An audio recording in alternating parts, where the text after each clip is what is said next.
In a small village nestled between towering mountains, there lived a young boy named Arjun. His eyes sparkled with dreams that seemed too big for the tiny village he called home. From the moment he could walk, Arjun was fascinated by the skies. He spent hours lying on the grass, watching birds glide gracefully through the air, and imagined himself soaring among them. His dream was to become a pilot and fly to distant lands, far beyond the mountains that bordered his world. But as Arjun grew older, life became more complicated. His family was poor, and they barely had enough to survive. The dream of flying seemed more like a distant fantasy with each passing year. His father, a farmer, would often remind him, "Arjun, dreams are for the rich. We must focus on what's in front of us." Yet, deep inside, Arjun couldn't let go of the desire to reach the skies. He would walk miles to the nearest library just to read books about airplanes. He learned about aerodynamics, aircraft, and pilots' journeys. These books became his escape, but reality always pulled him back. School ended, and with it, the opportunity for further studies.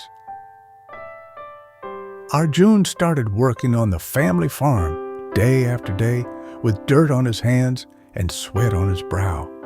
His dream was buried beneath the weight of responsibilities. Years passed, and Arjun's dream faded into the background.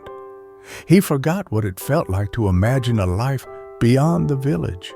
But one fateful evening, as the sun dipped below the horizon and the sky turned a brilliant shade of orange, Arjun met an old man at the village market. The man, with silver hair and wrinkles carved by time, had the aura of someone who had seen the world. "Why do you look so sad, boy?"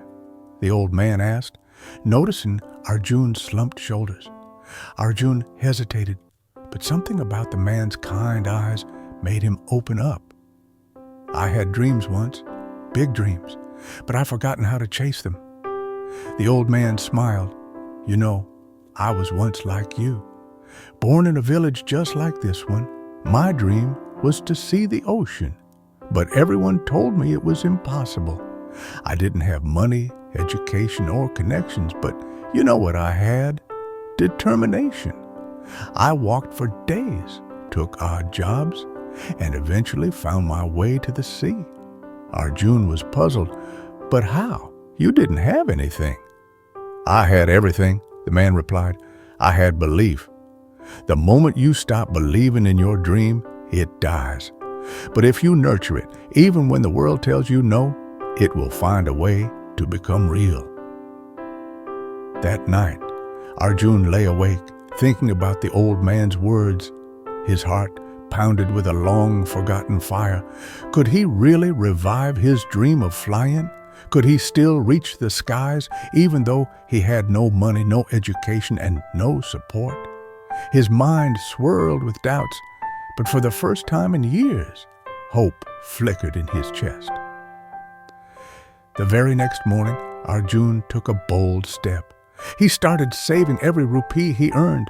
It wasn't easy, but each coin he set aside felt like a step closer to the sky. Months turned into years, and Arjun never wavered. His family didn't understand why he was working so hard, but they saw a change in him, a quiet determination that no one could explain. Finally, after what seemed like an eternity of saving and sacrifice, Arjun had enough money to enroll in a flying school. His heart raced as he stepped into an airplane for the first time. The roar of the engine, the wind beneath the wings, it was more than he had ever imagined. And as the plane lifted off the ground, Arjun's heart soared with it. Years later, Arjun returned to his village not as the boy who had once dreamed of flying, but as a pilot who had touched the clouds. His neighbors, who once doubted his dreams, now looked at him with awe. He was living proof that no dream is too big, no mountain too high to climb, as long as you keep believing and working toward it. And in his pocket, Arjun carried a simple note, a reminder of the old man who had rekindled his forgotten dream. The note read, "It's never too late to fly."